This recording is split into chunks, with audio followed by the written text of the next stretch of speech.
आप सभी को नमस्कार। ऑनलाइन बीएससी फिजिक्स में आप सभी का स्वागत है। पेपर चल रहा है फिजिक्स का और इसमें चैप्टर चल रहा है व्यतिकरण और इसमें आप नेक्स्ट श्रेणी लगाओ फानाकार फिल्म में व्यतिकरण। तो देखो फानाकार फिल्म में व्यतिकरण क्या होता है, ध्यान से देखना। हमने क्या पढ़ा है, पतली फिल्म में क्या पढ़ा है, व्यतिकरण पढ़ना है। सेम उसी का ही क्या है, ये टू कॉपी है। तो ध्यान से देखना, हमने पतले फिल्म में इस प्रकार से ये ऊपरी सतह ली और ये हमने क्या ली, निचली सतह ली।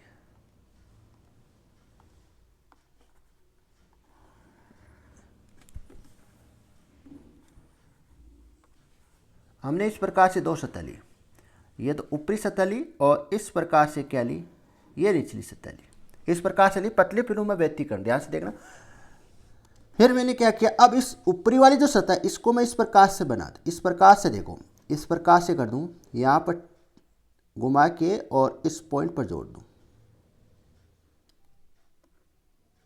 इस प्रकार से कर दूँ। तो यहाँ पर क्या बनता है, एक एंगल थीटा बनता है। यहाँ पर क्या बनता है, कोई एंगल क्या बनता है, थीटा बनता है। इस थीटा को क्या बोलते हैं, इस थीटा को बोलते हैं फान कोण बोलते हैं। क्या बोलते हैं, फान कोण बोलते हैं, फान कोण बोलते हैं। और मान लेते हैं ये बिंदु O है, इस O बिंदु पर दोनों क्या, दोनों यहाँ पर ऊपरी सतह और निचली सतह दोनों एक ही बिंदु पर है। देखो इस बिंदु पर क्या है, ये इसी बिंदु पर तो ऊपरी सतह, जैसे मान लेते हैं ये बिंदु O है, इस बिंदु पर ही क्या है, निचली सतह और इस बिंदु पर ही क्या है, ऊपरी सतह। तो यहाँ पर जो मोटाई है, मोटाई मतलब T है, यहाँ पर वो क्या है, जीरो है। जीरो यहाँ पर क्यों है, क्योंकि यहाँ पर ऊपरी सतह और निचली सतह वो क्या है, एक ही पॉइंट पर विद्यमान है। यहाँ तक आपको किसी प्रकार की डाउट नहीं होना चाहिए। मैं आपसे पूछूं कि ऐसा कौन सा पॉइंट है जिस पर दोनों ऊपरी सतह और निचली सतह के मध्य की जो मोटाई है वो जीरो है। आप बताओ कि सर पॉइंट O है। पॉइंट O एक ऐसा बिंदु है जिस पर ऊपरी सतह और निचली सतह दोनों एक ही पॉइंट पर क्या है, विद्यमान है। ओ पॉइंट है वो। अब देखो, जैसे जैसे आप यहाँ पर देखो, यहाँ पर आगे जैसे जैसे आप जाओगे, जैसे यहाँ पर आपने बताया सर यहाँ पर मोटाई अलग है, देखो यहाँ पर मोटाई अलग है, तो दूरी बढ़ने पर मोटाई बढ़ती जाएगी। देखो दूरी बढ़ने पर देखो मोटाई बढ़ रही है, नहीं बढ़ रही है सर, बिल्कुल बढ़ रही है। दूरी बढ़ने पर मोटाई बढ़ रही है सर, बिल्कुल बढ़ रही है। ये जो फानाकार जो टॉपिक है, फानाकार पतली फिल्मों में व्यतिकरण जो टॉपिक है वो सेम टॉपिक है आपका पतली फिल्मों में व्यतिकरण, सेम है, टू कॉपी है। वहाँ पर क्या था, दोनों जो सतह थी वो क्या थी, समांतर थी। इस प्रकार से दोनों सतह क्या थी, समांतर थी। लेकिन यहाँ पर दोनों सतह समांतर नहीं है, ये ऊपरी सतह है वो इस प्रकार से थीटा कोण पर है। कितना एंगल पर है, थीटा कोण पर है, इस प्रकार से हो गई। ऊपरी सतह मैंने क्या कर दी, इस प्रकार से करती, यहाँ पर एंगल थीटा बन गया, तो वो थीटा को क्या बोलते हैं, फान कोण बोलते हैं। अब देखो यहाँ पर जो मोटाई है वो एक समान नहीं है, लेकिन पतली फिल्मों में जो व्यतिकरण में हमने देखा था वहाँ पर मोटाई क्या थी, एक समान थी। लेकिन यहाँ पर देखो एक समान नहीं है। आप यहाँ पर ध्यान से देखना, इस बिंदु पर देखो, इस बिंदु पर देखो, इस बिंदु पर देखो मोटाई अलग है। देखो इस बिंदु पर मोटाई अलग है, इस बिंदु पर मोटाई अलग है, इस बिंदु पर मोटाई अलग है, इस बिंदु पर मोटाई अलग है। अगर आपको ऐसे समझ में नहीं आ रहा, देखो इसको मैं बाहर लेके आ रहा हूँ यहाँ पर, फिर मैं इसको यहाँ पर बाहर लेके आ रहा हूँ, देखो इसको फिर देखो मैं बाहर लेके आ रहा हूँ, अलग अलग आ रही है, नहीं आ रही मोटाई। यहाँ पर जो ये लाइन है ये मोटाई को व्यक्त करती है। किसको व्यक्त करती है, मोटाई को व्यक्त करती है। अब आप देखो, देखो यहाँ पर ये लाइन क्या छोटी है, ये लाइन किसको व्यक्त करती है, मोटाई को व्यक्त करती है। किसको व्यक्त करती है, मोटाई को व्यक्त करती है। तो ये लाइन देखो छोटी है, इससे ये क्या बड़ी है, और इससे ये क्या बड़ी है, और इससे ये क्या बड़ी है। तो यहाँ से एक चीज़ क्लियर हो गई कि यहाँ पर दूरी बढ़ने के साथ साथ यहाँ पर क्या बढ़ जाती है, मोटाई बढ़ जाती है। यहाँ तक आपको क्लियर होना चाहिए, यहाँ तक आपको क्या होना चाहिए, क्लियर होना चाहिए। यहाँ तक किसी प्रकार का कोई किंतु परंतु आपको नहीं होना चाहिए। यहाँ पर किसी प्रकार का क्या नहीं होना चाहिए, किंतु परंतु नहीं होना चाहिए। ये लो, यहाँ पर इन मोटाई को किससे लिखते हैं, टी से लिखते हैं। किससे लिखते हैं, टी से लिखते हैं। जैसे ये T1 हो गई, ये T2 हो गई, और ये T3 हो गई, और ये T4 हो गई। अब आपको मैं एक एग्जाम्पल बताता हूँ कि इस किस प्रकार से ये फानाकार फिल्म बनती है। ये एग्जाम्पल मैं आपको बताऊँ। देखो सबसे पहले आपको क्या लेना है, एक लेंस लेना है। कौन सा लेंस लेना है, उत्तल लेंस लेना है। ध्यान से देखना, सबसे पहले आपको क्या लेना है, एक उत्तल लेंस लेना है। ये मैंने क्या ले लिया, उत्तल लेंस ले लिया। इस उत्तल लेंस का आपको एक भाग लेना है। जैसे मैंने इस देखो इस उत्तल लेंस का आपको देखो दो भाग है, इस प्रकार से मैं इस लेंस का क्या कर देता हूँ, दो भाग कर देता हूँ इस प्रकार से। इस प्रकार से मैं इस लेंस का क्या कर दूँ, दो भाग कर दूँ, इस भाग को मैं अलग कर दूँ और इस भाग को मैं क्या कर दूँ, अलग कर दूँ। अब देखो यहाँ से, अब मैं इस भाग को इस प्रकार से व्यवस्थित कर दूँ, इस प्रकार से। मतलब मैं क्या करूँ, इस भाग को, ये कौन सा लेंस है, उत्तल लेंस। अब मैं क्या करूँ, एक समतल लेंस लेके आऊँ, क्या लेके आऊँ, समतल, समतल इस प्रकार से। तो ये कौन सा लेंस बन गया सर, ये लेंस बन गया समतल उत्तल लेंस बन गया। कौन सा लेंस बना, समतल उत्तल लेंस बन गया। कौन सा लेंस बना सर, समतल उत्तल लेंस बन गया। यहां तक आपको किसी प्रकार की कोई किंतु परंतु नहीं होना चाहिए। मतलब हमारे पास इस प्रकार का समतल उत्तल लेंस बन गया। थोड़ा इसको मैं बड़ी साइज में बढ़ा लेता हूं,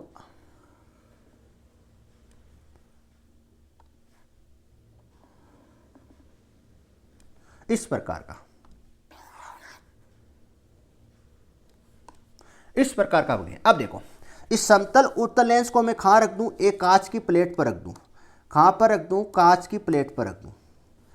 इस समतल उत्तल लेंस को मैं कहां रख देता हूं, हमारे पास क्या है, कोई कांच की प्लेट है, इस कांच की प्लेट पर रख देता हूं। जैसे ये हमारे पास क्या हो गई, कोई कांच की प्लेट हो गई, ये हमारे पास क्या हो गई, कांच की प्लेट हो गई।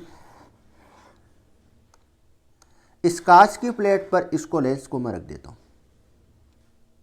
अब देखो, इस बिंदु, ये बिंदु में ओ नाम दे दूं। अब देखो यहां पर आप ध्यान से देखना, इसको अलग पेन से बना,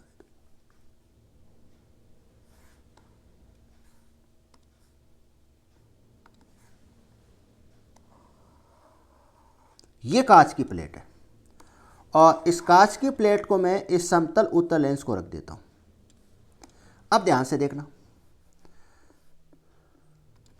इस बिंदु को मैं, यहां पर ये बिंदु ओ है, बिंदु क्या ओ है, और इस बिंदु ओ पर ये कांच की जो प्लेट है और ये जो लेंस है, इनके मध्य की दूरी कितनी है, यहाँ पर जीरो है। मतलब यहाँ पर बीच में जो अंतर है, मतलब यहाँ पर मोटाई है वो जीरो। देखिए इस प्रकार से, जैसे ये कोई कांच की प्लेट है इस प्रकार से, समतल उत्तल लेंस है, सॉरी ये समतल उत्तल लेंस इस प्रकार से, और एक कांच की जो प्लेट है वो इस प्रकार से।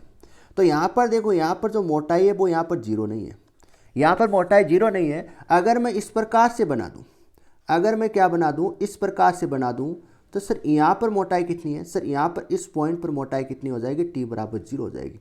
लेकिन देखो यहाँ पर जीरो नहीं है, यहाँ पर जीरो नहीं है। तो यहाँ पर देखो ये बन गई, नहीं बन गई, फानाकार फिल्म। यहाँ पर देखो ये जो फिल्म बन रही है ये किस प्रकार की है, फानाकार फिल्म है। तो यहाँ पर आप ध्यान से देखना, यहाँ पर टी बराबर जीरो है, दोनों तरफ आपको नजर आ रही है सर यहाँ पर फानाकार फिल्म बन रही है, बिल्कुल सर बन रही है। यहाँ पर देखो फानाकार फिल्म बन रही है सर, बिल्कुल बन रही है,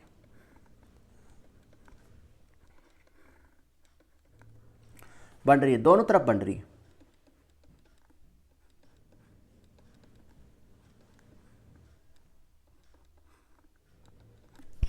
अब इसमें आपको किसी प्रकार का कोई किंतु परंतु नहीं होना चाहिए। अब देखो नेक्स्ट, सबसे पहले इसको पढ़ लेते हैं, क्या चीज़ लिखी हुई है यहाँ पर, ध्यान से देखना। वही चीज़ लिखी हुई है जो मैंने आपको समझाई, वह फिल्म जिसमें ऊपरी पृष्ठ व निम्न पृष्ठ के मध्य थीटा कोण उपस्थित हो। क्या कोण उपस्थित हो, थीटा कोण उपस्थित हो। देखो ध्यान से देखना, ये तो क्या, देखो इस प्रकार से था, ये ऊपरी पृष्ठ का मतलब क्या, देखो ऊपरी पृष्ठ, देखो ध्यान से देखना, एक तो सतह इस प्रकार से थी और एक ये तो ऊपरी सतह है और ये निम्न सतह, मतलब निचली सतह। निम्न सतह का मतलब निचली सतह। अब ऊपरी सतह को मैं इस प्रकार से व्यवस्थित कर दूं, ऊपरी सतह को मैं क्या कर दूं, इस प्रकार से व्यवस्थित कर दूं, इस प्रकार से व्यवस्थित। तो ये तो कौन सी सतह होगी, ऊपरी सतह होगी, ऊपरी सतह, और ये निचली सतह, निचली सतह। यहां पर एंगल कितना बन रहा है, थीटा बन रहा है। इस थीटा एंगल को क्या बोलते हैं, फान कोण बोलते हैं। क्या बोलते हैं, फान कोण बोलते हैं। लेकिन जो ये फान कोण होता है ये बहुत ही कम होता है, मतलब अल्प होता है। अल्प का मतलब बहुत ही कम होना, बहुत ही कम है। मतलब इस थीटा का मान है वो बहुत ही छोटा मान है, बहुत ही छोटा मान है, तो इसको क्या बोल देंगे, अल्प कोण है। तो यहाँ पर देखो, ये चीज़ यहाँ पर लिखी हुई है। यहाँ पर एक चीज़ आप इस प्रकार से निम्न के स्थान पर निचला पृष्ठ लिख लो, निचले पृष्ठ। निम्न पृष्ठ के स्थान पर आप क्या लिख लो, निचले पृष्ठ लिख लो।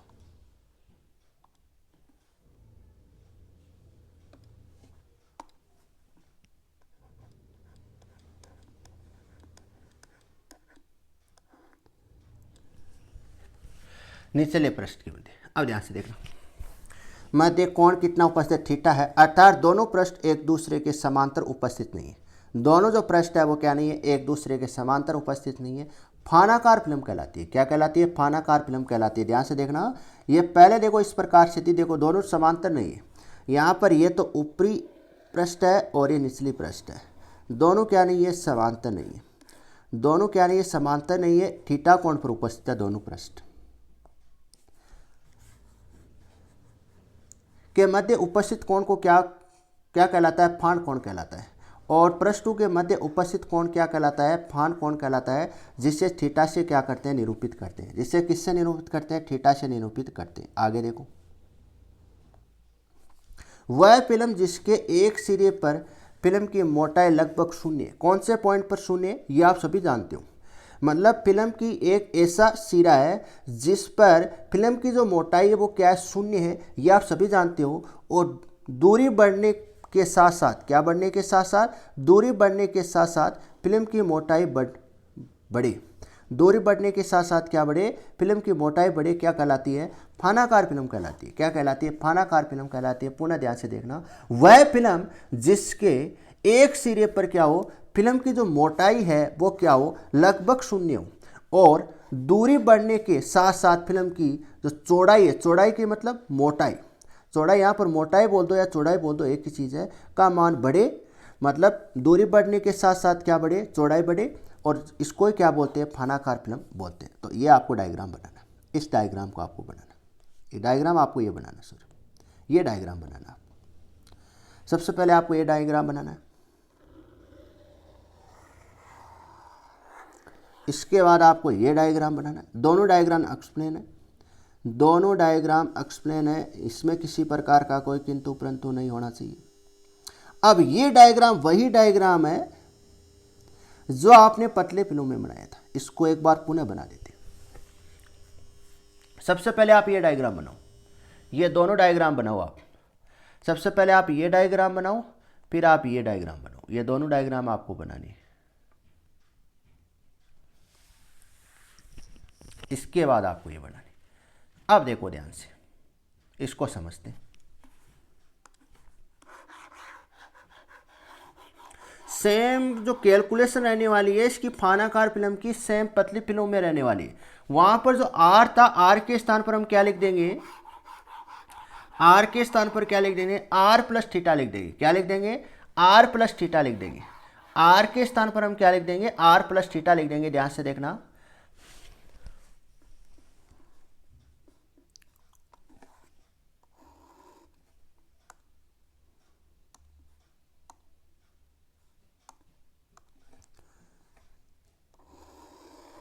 ये तो निचला पृष्ठ है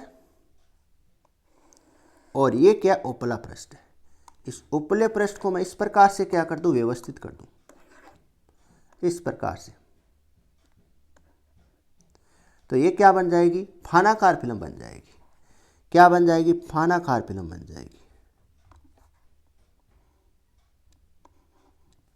क्या बन जाएगी, फानाकार फिल्म बन जाएगी। अब हमारे पास क्या है, कोई प्रकाश का स्रोत है यहाँ पर हमारे पास क्या है, एक प्रकाश का स्रोत है इस प्रकार से, और यहाँ से क्या आ रही है, प्रकाश से किरणें बाहर आ रही है। ध्यान से देखना, देखो इसी प्रकार से डायग्राम बनाना आपको। ये इस डायग्राम की बात कर रहे हैं हम, इस डायग्राम की बात कर रहे हैं। इस डायग्राम को साथ साथ में आप बनाना।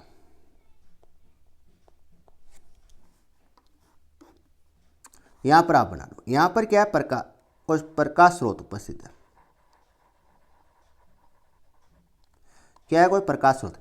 इससे क्या आ रही है, इस प्रकाश से किरणें बाहर आ रही।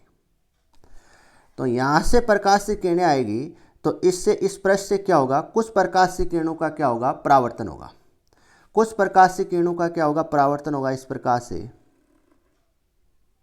और कुछ प्रकाश से किरणों का क्या हो जाएगा, अपवर्तन हो जाएगा इस प्रकार से।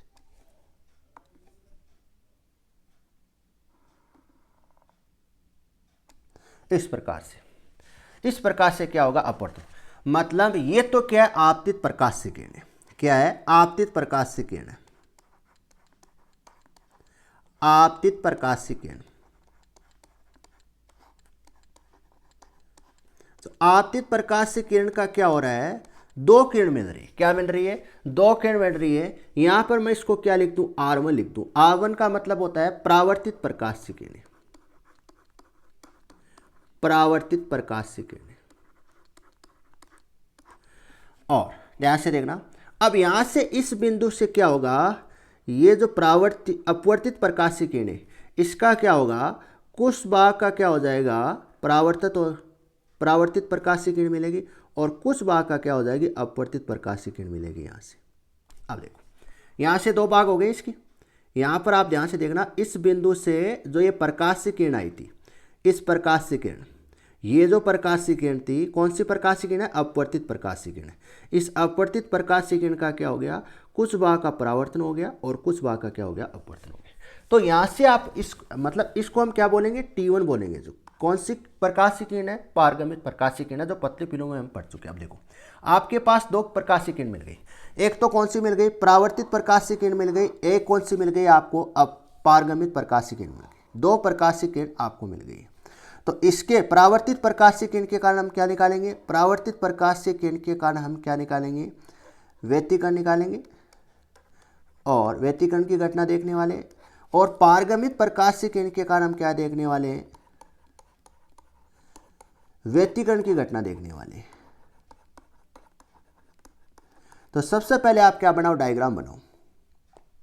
सबसे पहले आपको ये डायग्राम बनाना है। वही देखो, यहां पर लंब डाला हुआ है। आपको क्या करना है, जो पतली फिल्मों में जो व्यतिकरण था वहां पर R था, उसके स्थान पर क्या लिख देना, थीटा प्लस R लिख देना। क्या लिख देना है, थीटा प्लस R लिख देना है। और इस डायग्राम में कुछ भी चेंज नहीं है, और इस डायग्राम में कुछ भी चेंज नहीं है। जो पतली फिल्मों में हमने व्यतिकरण पढ़ा था, वहां पर ध्यान से देखना, वहां पर हमने R लिखा था। क्या लिखा था, R लिखा था। R के स्थान पर क्या लिख देना, थीटा प्लस R लिख देना, बस। और कोई कहानी नहीं इसकी।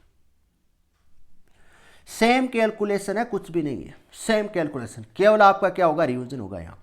यहां पर इस कैलकुलेशन में आपका पतली फिल्म में व्यतिकरण में, वहां पर आपका क्या होने वाला, रिवीजन होने वाला। तो देखो, इसका डायग्राम बनाने के बाद देखो, यहां पर आप इस प्रकार से एरो का निशान जरूर लगा लेना।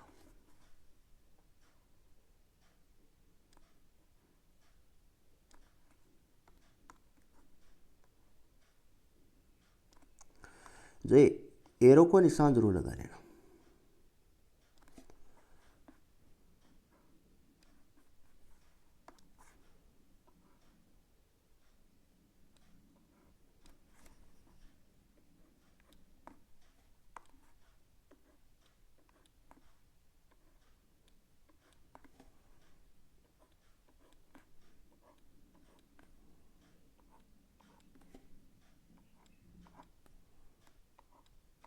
ये लो, अब देखो, वही कहानी है। देखो यहां से क्या हुआ, एक बार इसकी थ्योरी को समझ लेते हैं। देखो यहां हमारे पास ये क्या है, कोई प्रकाश स्रोत है। क्या है, प्रकाश स्रोत है।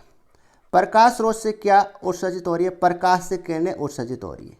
जो ये उत्सर्जित जो किरणें, जो ये उत्सर्जित जो किरणें वो कहां पर आपतित हो रही है, यहां पर आपतित हो रही है, फानाकार फिल्म पर आपतित हो रही है। कहां पर आपतित हो रही है, फानाकार फिल्म पर आपतित हो रही है। तो उत्सर्जित किरणों का कुछ भाग का क्या हो जाता है, कुछ भाग का आंशिक क्या हो जाता है, परावर्तित हो जाती है। कुछ भाग की आंशिक क्या हो जाता है, परावर्तित हो जाता है, और कुछ भाग का क्या हो जाता है, अपवर्तन हो जाता है। ये कहानी वहां पर आपको लिखनी। तो देखो, व्यतिकरण की इस मॉडल को समझने के लिए एक फानाकार फिल्म की कल्पना करते हैं। माना कि इस फानाकार फिल्म में फान कोण कितना है, थीटा है, जिसका मान क्या होता है, अल्फ होता है। ये चीज़ हम पढ़ चुके हैं, ये चीज़ हम पढ़ चुके हैं। देखो, जो फानाकार फिल्म की क्या करते हैं, कल्पना करते हैं, और माना कि इस फानाकार फिल्म में फान कोण का थीटा है, इसका मान क्या होता है, अल्फ होता है। इसलिए इसे क्या बोलते हैं, पतली फानाकार फिल्म कहते हैं। इसलिए इसे क्या कहते हैं, पतली फानाकार फिल्म कहते हैं। पतली फानाकार फिल्म कब कहते हैं, जब निचला पृष्ठ और उपला पृष्ठ होता है, उनको क्या बने, एक एंगल पर रख देते हैं। किस दोनों को किससे कितने किस पर रखते हैं, थीटा कोण पर रखते हैं। जो थीटा कोण है वो क्या होता है, बहुत ही कम होता है। जो थीटा कोण हमने रखा है वो क्या रखा है, बहुत ही कम रखा है, मतलब अब रखा है। तो इस फिल्म को क्या बोलते हैं, पतली फानाकार फिल्म बोलते हैं। अब हम पतली फानाकार फिल्म पर प्रकाश स्रोत से प्रकाश किरणें क्या करते हैं, आपतित करवाते हैं। अब हमारा काम क्या है, हमारे पास ये फानाकार फिल्म बन गई। इस फानाकार फिल्म में ये हमारे पास फानाकार फिल्म बन गई। इस फानाकार फिल्म में हम क्या लेते हैं, प्रकाश स्रोत लेते हैं और इस प्रकाश स्रोत से क्या करते हैं, प्रकाश की किरणें इस पर आपतित करवाते हैं।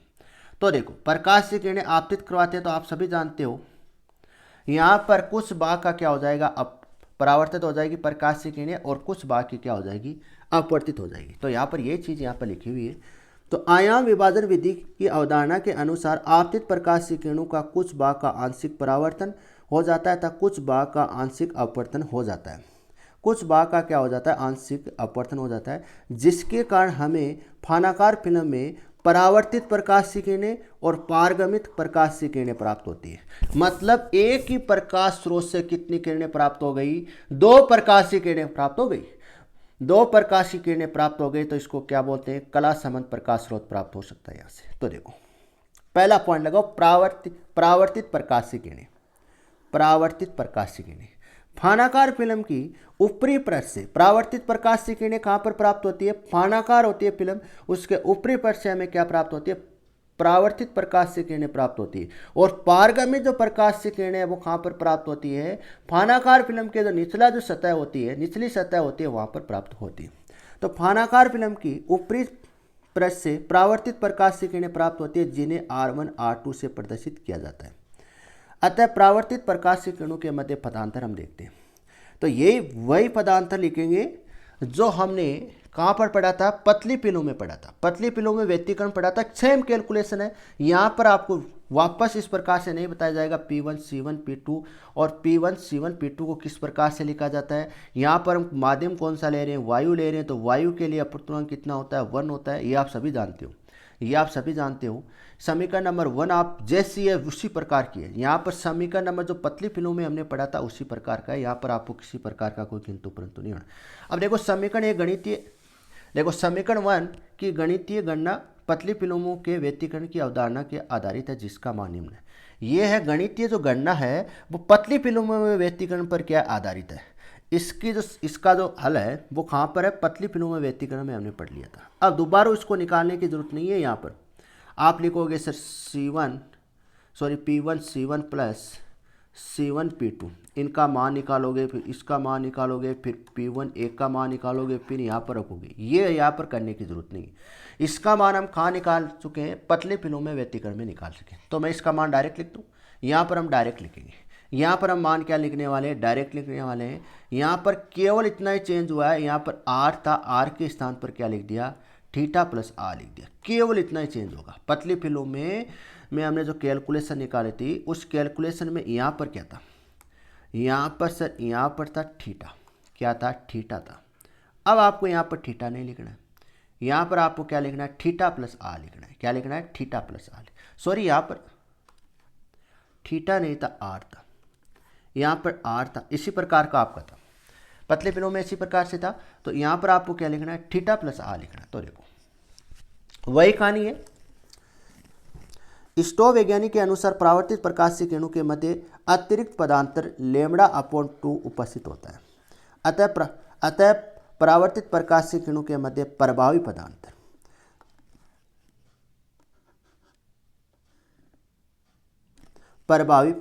देखो ये चीज होगी। यहाँ तक समीकरण नंबर 3 तक आपको किसी प्रकार का कोई किंतु परंतु नहीं, केवल यहाँ पर कॉपी पेस्ट चल रहा है। किसका कॉपी पेस्ट चल रहा है, पतली फिल्मों में व्यतिकरण का।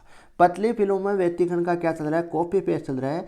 वहाँ पर R था, R के स्थान पर मैं क्या लिख रहा हूँ, थीटा प्लस R लिख रहा हूँ। क्या लिख रहा हूँ, थीटा प्लस R लिख रहा हूँ। और पतली फिल्मों में थीटा के स्थान पर था क्या, 0 था।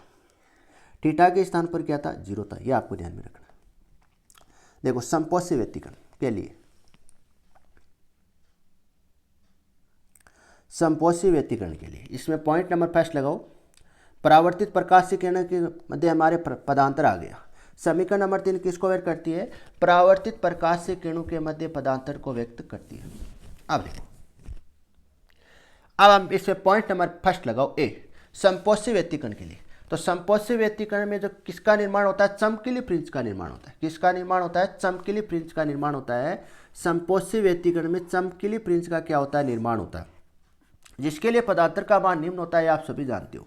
जिसके लिए पदांतर का मान है वो क्या होता है, निम्न होता है। कितना होता है सर, डेल बराबर, डेल यहाँ पर क्या है, पदांतर को व्यक्त करते हैं एन लेमड़ा। कितना होता है, एन लेमड़ा होता है। अब देखो समीकरण नंबर 4 में मैं क्या रख दूँ, समीकरण नंबर यहाँ पर आर जरूर लिख देना, यहाँ पर आप आर जरूर लिख देना।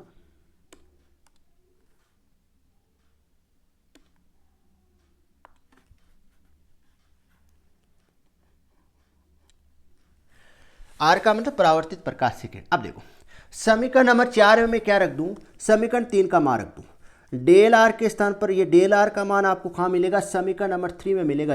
ये मान मैं कहाँ रख देता हूँ, समीकरण नंबर 4 में रख देता हूँ। तो समीकरण नंबर 4 में आप मान रखो तो आपके पास इस प्रकार की समीकरण आपको प्राप्त होगी। देखो इस प्रकार की मान रखने पर आपको इस प्रकार की समीकरण आपको प्राप्त होगी।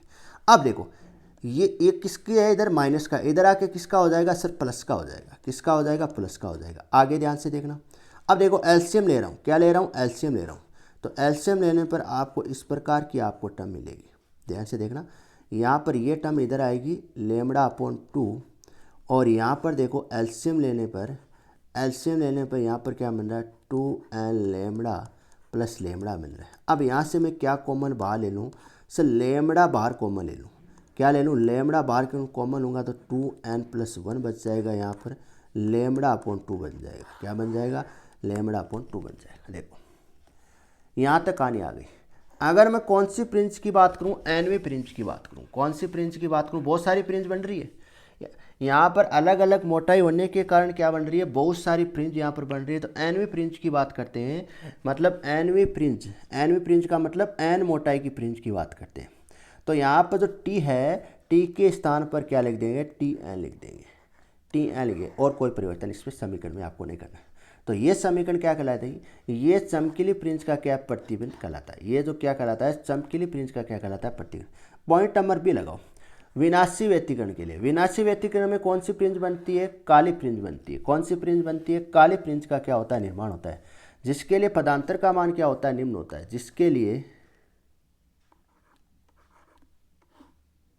जिसके लिए पदांतर का मान निम्न होता है, ये आपके सामने पदांतर का मान ये होता है, ये पदांतर का मान होता है। और ऋणात्मक चिन्ह लेने पर, क्या लेने पर, ऋणात्मक चिन्ह, एक चिन्ह लेना आपको, या तो आपको धनात्मक लेना है या क्या लेना है, ऋणात्मक लेना है, आपकी मर्जी है वो ले लेना। यहाँ पर आपकी मर्जी है वो ले लेना, या तो आप धनात्मक ले लेना या आप क्या लेना, ऋणात्मक लेना। यहाँ पर मैं कौन सा ले रहा हूँ, ऋणात्मक ले रहा हूँ। तो आपके पास क्या आ जाएगा, समीकरण नंबर 5 आ जाएगी। अब समीकरण नंबर 5 में यहाँ पर डेल आर के स्थान पर आपको क्या रखना है, मान रखना है। ये डेल आर के स्थान पर, ये डेल आर का मान आपको कहाँ मिलेगा, समीकरण नंबर 3 में मिलेगा। समीकरण नंबर 3 से आपको मान उठाना है, वो कहाँ पर रख देना है, समीकरण नंबर 4 पर रख देना है, और समीकरण नंबर 5 में रख देना है। समीकरण नंबर 3 से आपको मान उठाना है, कहाँ पर रखना है, समीकरण नंबर 5 में डेल आर के स्थान पर रखना है। यहाँ पर आप रखोगे तो आपको इस प्रकार की क्या मिलेगी, आपको समीकरण मिलेगी। अब ध्यान से देखना, ये इधर किसका है सर, माइनस का, इधर आके किसका हो जाएगा सर, प्लस का हो जाएगा। अब देखो यहाँ से इसको मैं अंदर बेचता हूँ तो यहाँ पर क्या बचेगा, n lambda minus lambda upon 2 और प्लस लेमड़ा अपॉन 2। ये प्लस का ये माइनस का कैंसिल, इसको आप इधर भेजोगे तो यहाँ पर 2 है और अपॉन में 2 से 2 क्या होगा, कैंसिल होगा, केवल क्या बचेगा, एन लेमड़ा बचेगा। तो आपके पास क्या आएगी, इस प्रकार की आपको समीकरण बनेगी। अब ध्यान से देखना, एनवी फ्रिंज की बात करते हैं तो टी के स्थान पर क्या लिख दो, टी एन लिख दो।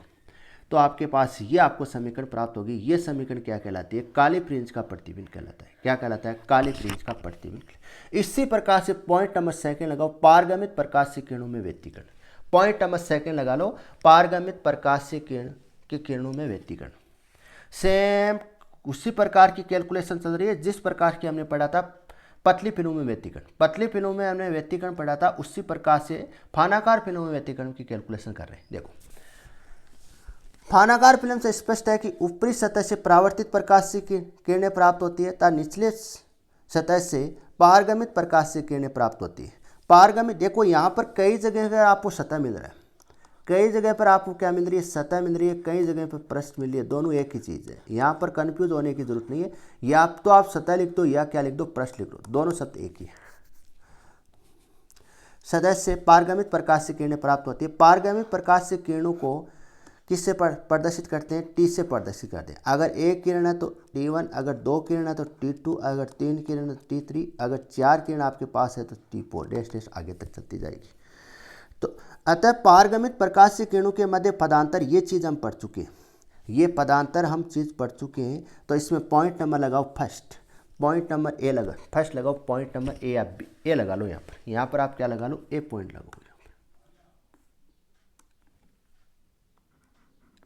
समपोषी व्यतिकरण, तो समपोषी व्यतिकरण में किसका निर्माण होता है? चमकीली फ्रिंज का निर्माण होता है। किसका निर्माण होता है? चमकीली फ्रिंज का निर्माण होता है, जिसके लिए पदांतर का मान आप सभी जानते हो, जिसके लिए पदांतर का मान आप सभी जानते हो, डेल बराबर एन लेमड़ा होता है। क्या होता है? एन लेमड़ा होता है। यहाँ पर लेमड़ा का मान आपको कहाँ मिलेगा? सर लेमड़ा का मान हमें मिलेगा समीकरण नंबर 6 में मिलेगा। कहाँ पर मिलेगा? समीकरण नंबर 6 में लेमड़ा का मान है। समीकरण नंबर 6 का जो मान है वो कहाँ रख दो? समीकरण नंबर 7 में रख दो। कहाँ पर रख दो? लेमड़ा के स्थान पर। तो आपको क्या मिल जाएगी? समीकरण नंबर 8 मिल जाएगी। समीकरण नंबर 8 किसको प्रदर्शित करती है? चमकीली फ्रिंज के प्रतिबिंब को प्रदर्शित करती है। किसको प्रदर्शित करती है? समीकरण नंबर जो 8 है वो किसको व्यक्त करती है? चमकीली फ्रिंज में प्रतिबिंब को व्यक्त करती है। मतलब पारगमित प्रकाश की किरणों में चमकीली फ्रिंज को व्यक्त करती है समीकरण नंबर 8। तो इसमें यह चीज़ लिखिए, समीकरण नंबर 8 चमकीली फ्रिंज का प्रतिबिंब कहलाता है। इसमें पॉइंट नंबर आप भी लगा लेना, पॉइंट नंबर आप भी लगा लेना। पॉइंट नंबर बी है विनाशी व्यतिकरण। विनाशी व्यतिकरण के लिए तो हम जानते हैं कि विनाशी व्यतिकरण में काली फ्रिंज का क्या होता है? निर्माण होता है। विनाशी व्यतिकरण में किसका निर्माण होता है? सर काली फ्रिंज का निर्माण होता है। किसका निर्माण होता है? काली फ्रिंज का निर्माण होता है। और समपोषी व्यतिकरण में किसका निर्माण होता है? चमकीली फ्रिंज का निर्माण होता है। ये आप सभी जानते हो। तो देखो यहाँ पर विनाशी व्यतिकरण, हम जानते हैं कि विनाशी व्यतिकरण में काली फ्रिंज का निर्माण होता है, जिसके लिए पदांतर का मान निम्न है। जिसके लिए पदांतर का मान क्या है? निम्न है। ये पदांतर है, यहाँ पर पदांतर है। इसके ये मान आपको कहाँ मिलेगा? समीकरण नंबर 6 में। पदांतर का मान कहाँ पर है? समीकरण नंबर 6 है। तो पदांतर के स्थान पर समीकरण नंबर 6 का आप क्या रख दो? मान रख दो। मान रखने पर आपके पास क्या मिलेगी? समीकरण नंबर 10 मिलेगी। तो समीकरण 10 काली फ्रिंज का क्या कहलाता है? प्रतिबिंब कहलाता है। अब हम यहाँ पर क्या निकालेंगे? फ्रिंज चौड़ाई निकालेंगे। यहाँ पर फ्रिंज चौड़ाई का मतलब होता है, जैसे आपने इस प्रकार से क्या बनाई? कोई फिल्म बनाई। ये फिल्म किस, यहाँ पर क्या बन रहा है? एंगल थीटा बन रहा है। ये थीटा, इस थीटा को क्या बोलते हैं? फोन कोण बोलते हैं, फान कोण बोलते हैं। और इस थीटा का मान क्या होता है? अल्प होता है। क्या होता है? अल्प होता है। इस कारण इस फिल्म को क्या बोलते हैं? फानाकार फिल्म बोलते हैं। अब देखो यहाँ पर देखो, अलग अलग मोटाई की फिल्म बन रही है। अलग अलग मोटाई की क्या यहाँ पर फिल्म है? ये जो फिल्म है वो क्या अलग अलग मोटाई की है। अलग अलग मोटाई की है, तो इसकी क्या निकालें? मोटाई मतलब चौड़ाई, मतलब अलग अलग मोटाई की क्या बन रही है? यहाँ पर फ्रिंज बन रही है। अलग अलग मोटाई की क्या बनती है? फ्रिंज बनती है, मतलब चौड़ाई। अलग अलग चौड़ाई की क्या बनती है? यहाँ पर फ्रिंज बनती है। तो इनकी हम क्या निकालते हैं? चौड़ाई निकालते हैं। तो देखो फ्रिंज चौड़ाई हेडिंग लगा लो, इसी में लगा लो हेडिंग। देखो यहाँ पर वही चीज़ लिखी हुई है जो मैंने आपको समझाई। अब यहाँ पर जो आप सभी जानते हो, यहाँ पर आप सभी जानते हो, यहाँ पर काली और चमकीली जो फ्रिंज बनती है, ध्यान से देखना, यहाँ पर जो काली और चमकीली जो फ्रिंज बनती है वो एकांतर क्रम में बनती है। एकांतर क्रम में बनती है। एकांतर क्रम का मतलब होता है, जैसे मैं मान लेता हूँ पहले किसकी बन गई? चमकीली बन गई, फिर किसकी बनेगी? काली बनेगी। इसके बाद किसकी बनेगी? चमकीली बनेगी। इसके बाद किसकी बनेगी? काली बनेगी। फिर चमकीली, फिर काली, फिर चमकीली, फिर काली, फिर चमकीली। इस प्रकार से बनती है। इस प्रकार से एकांतर क्रम में क्या बनती है? चमकीली फ्रिंज। काली और चमकीली और काली और चमकीली फ्रिंजें बनती है। तो हम जानते हैं कि फ्रिंजों का निर्माण एकांतर क्रम में होता है। एकांतर क्रम का मतलब आप सभी जान चुके हो। हम जानते हैं कि फ्रिंजों का जो निर्माण है वो किस प्रकार से होता है? एकांतर क्रम में होता है। तो दो क्रमागत चमकीली फ्रिंजों के मध्य की दूरी काली फ्रिंज कहलाती है। देखो ध्यान से देखना। अब मैं आपसे पूछूं, ये तो क्या है? चमकीली है, इस प्रकार की। चमक रही है नहीं चमक रही? सर बिल्कुल। और ये सर नहीं चमक रही, और ये चमक रही। एकांतर क्रम में हो गई ना। अब देखो दो फ्रिंजों के मध्य, ये दोनों पास पास में बनती है इस प्रकार से। इस प्रकार में पास पास में बनती है, गैप नहीं रहता। इस प्रकार से बनती है। तो देखो दो फ्रिंजों के मध्य क्या बन रही है? एक काली फ्रिंज बन रही है नहीं बन रही है सर? बिल्कुल बन रही है। तो दो चमकीली फ्रिंजों के मध्य की दूरी को क्या बोलते हैं? काली फ्रिंज कहलाती है। दो चमकीली फ्रिंजों के मध्य की दो क्रमागत मतलब दो लगातार चमकीली फ्रिंजों के मध्य की दूरी क्या कहलाती है? काली फ्रिंज कहलाती है। और देखो इसी प्रकार से यहाँ पर क्या बनती है? फिर इसके बाद काली फ्रिंज बनती है। अब इसको देखो, यहाँ से दो क्रमागत का मतलब दो लगातार काली फ्रिंजों के मध्य की दूरी क्या कहलाती है? चमकीली फ्रिंज कहलाती है।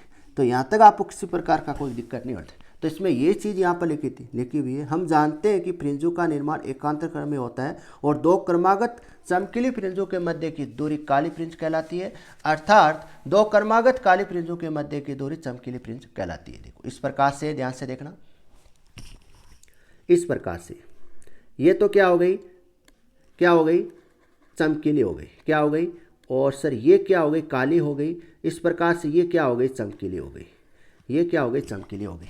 तो यहाँ पर दो लगातार चमकीली फ्रिंजों के मध्य क्या बनती है? दो लगातार चमकीली, दो क्रमागत का मतलब लगातार, दो लगातार चमकीली फ्रिंजों के मध्य क्या बनती है? काली फ्रिंज बनती है। मतलब दो लगातार चमकीली फ्रिंजों के मध्य की दूरी को क्या बोलते हैं? काली फ्रिंज बोलते हैं। और यहाँ पर कौन सी फ्रिंज बनेगी? एकांतर क्रम में काली बनेगी। अब यहाँ पर आप देखो ये दोनों की दूरी है नहीं है, दो लगातार काली फ्रिंजों के मध्य की दूरी है नहीं दे रही, इनके मध्य क्या बन रही है? चमकीली फ्रिंज बन रही है। तो आप क्या बोलोगे? दो लगातार काली फ्रिंजों के मध्य की दूरी को क्या बोलते हैं? चमकीली फ्रिंज बोलते हैं। तो माना चमकीली फ्रिंज की चौड़ाई है वो कितनी मान लेते हैं? बीटा मान लेते हैं। और काली फ्रिंज की जो चौड़ाई है वो कितना मान लेते हैं? बीटा डैश मान लेते हैं। कितने मान लेते हैं? बीटा डैश मान लेते हैं। तो फ्रिंज चौड़ाई की गणना करने के लिए एक फानाकार फिल्म की क्या करते हैं? कल्पना करते हैं। देखो गणितीय विश्लेषण की बात आ गई, आप देखो फ्रिंज चौड़ाई की गणना करने के लिए हम क्या करते हैं? फानाकार फिल्म की क्या करते हैं? कल्पना करते हैं। माना इस फानाकार फिल्म क्रमागत रूप से दो चमकीली फ्रिंजों का निर्माण हो रहा है। क्या हो रहा है? दो चमकीली मतलब दो लगातार का मतलब होता है ऐसे लगातार नहीं है, लगातार चमकीली फ्रिंज का मतलब नहीं है। यहाँ पर लगातार है। पहले क्या बन गई? चमकीली बन गई, इसके बाद काली बन गई, इसके बाद क्या बन गई? चमकीली बन गई। इन दोनों की बात हो रही है।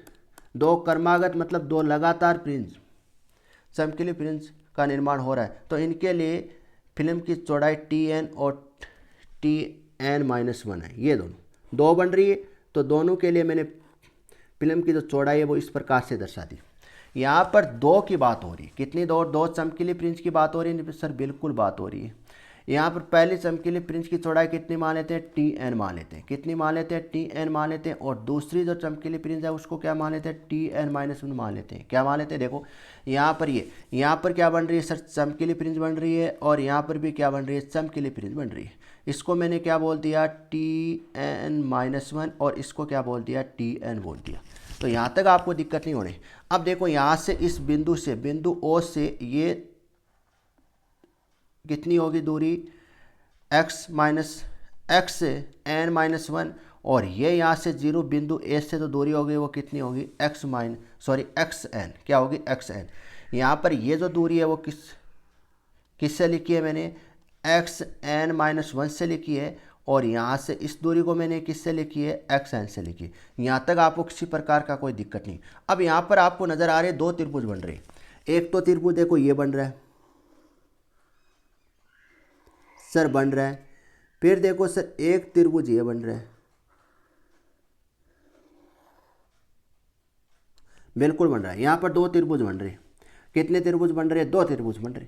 तो देखो मैंने ये त्रिभुज बाहर लेके आ गया। इसके थीटा के सामने वाली भुजा क्या होती है? लंब होती है। और ये 90 डिग्री है। 90 डिग्री के सामने वाली भुजा कर्ण और ये आधार। तो यहाँ पर आधार OA दे रखा है। क्या दे रखा है? OA दे रखा है। तो OA कितना है?